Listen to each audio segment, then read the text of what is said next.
So Apple Music's 100 albums of all time list is now over a year old, and I just want to give out my thoughts because goddamn, this is my third time trying to record this, and this shit's been being difficult.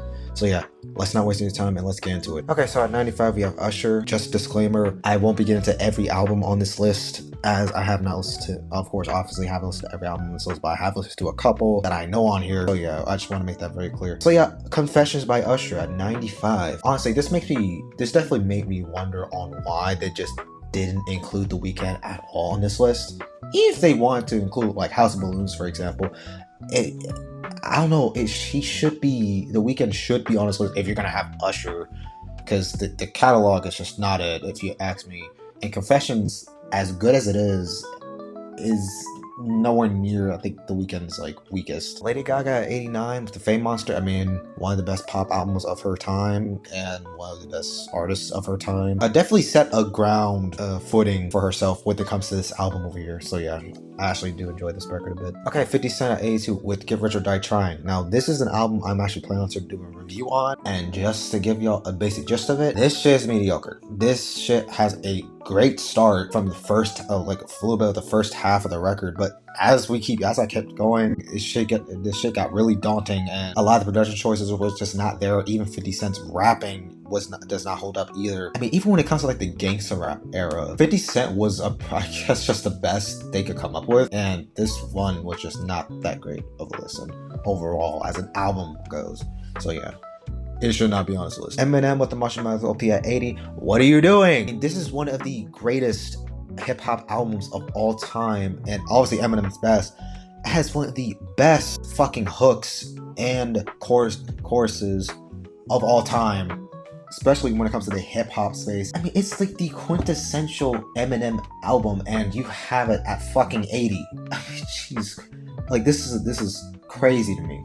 This shit is terrible. It's a terrible placement. It should have been way higher. Yeah, Compton at 70 with MWA. Honestly, I do like this project a bit. A lot more for the culture, I would say. But as an album experience, I didn't mind it. Though some of the deep cuts just didn't hold up for me personally. Though I did like Ice Cube's songwriting on here. 3 Feet High and Rising by De La Soul only at 65. This is like such a fun, creative listen. It's just a fun hip-hop experience. Honestly, I'm surprised this shit was like this low, despite of how fun it actually is. So yeah, a bit lowballing it. The Velvet Underground only at 60. And also, this is another album I actually plan on reviewing on, and honestly, I've enjoyed it. I plan, like I said, I plan to do an album review on it. This album is like the quintessential, like the essential proto-punk album, and as an album experience, it was definitely good, if not great. There was like almost pretty much no duds on this record, and only at 60. I mean, given the time that it was made, it was so reflective of its time. And you want to tell me that this is under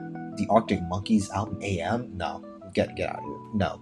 As much as I do like the project, I gave it a B on my channel. This is, in no context, is better. Sound of the Time with Prince at 51. Honestly, I'm glad that this is not the only Prince inclusion, as there's another one on the way. Sound of the Times is definitely a great double LP with some of his best work. Take Care of 47, I don't know. No. I do like this project. It has aged well, very well over the years, especially what the fuck he's doing now. But this should not even be around the 40s. I will genuinely put this around the 70s, considering the fact that this shit is way over the Marshall Mathers LP. Fuck no. My Beautiful Dark Twisted Fantasy at 26. I mean, yeah, I guess. I mean, I personally think it's a little overrated, given the fact that it was so fucking induced in drama. Like, Jesus Christ. It should have been either College Dropout or Graduation to me, because it's just better production, a better context, I would say, as well. But yeah, this shit is a bit high for me. So yeah. Daft Punk Discovery.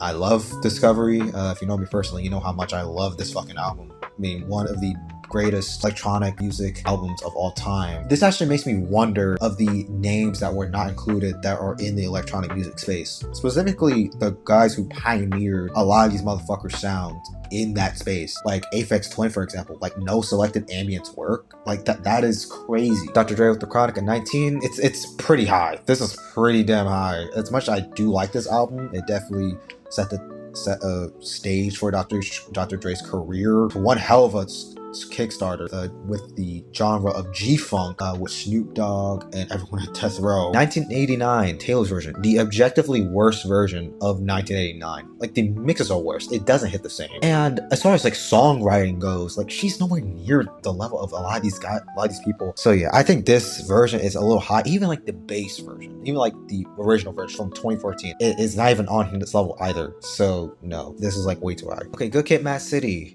That is the Kendrick pick. We are not going with To Pimp a Butterfly, which is crazy. Ooh, I personally, I mean, it's fine. I mean, I would have personally gone with To Pimp a Butterfly, clearly, because it's a bit more risk-taking. It's a bit more ambitious. Prince, Purple Rain with Prince and the Revolution. I definitely think this is a top 10 album. Thriller at 2. I don't think it should be at 2 personally. I definitely think it's top 10. However, the album experience as a whole for me over time, especially with a few of the deep cuts, like of course the Paul McCartney track, I just thought that was really corny and cheesy of a song. But yeah, there's better Michael Jackson albums. There's a few better Michael Jackson albums. There's at least two. Miseducation of Lauryn Hill. Honestly, I don't mind it being up here, though I'm pretty sure it was pretty difficult to choose an album to be number 1 of all time, given the fact that this was done in like a week or two. So yeah, I guess I'm not mad at this placement. But yeah, though, that was my thoughts. What do you think about these lists still, just a year later? Definitely raised a lot of eyebrows. I would say there's definitely a lot of names that they left off, genres that they left off. Yeah, I'm surprised they didn't include IDM. That's a big one. That was a big one. I'm surprised they didn't include. Oh, and also there was no Fiona Apple. There was no Sufjan Stevens. Yeah, there was more names I'm forgetting, but this list was all right. I mean, a couple of misplacements here and there, but overall, I didn't mind this list.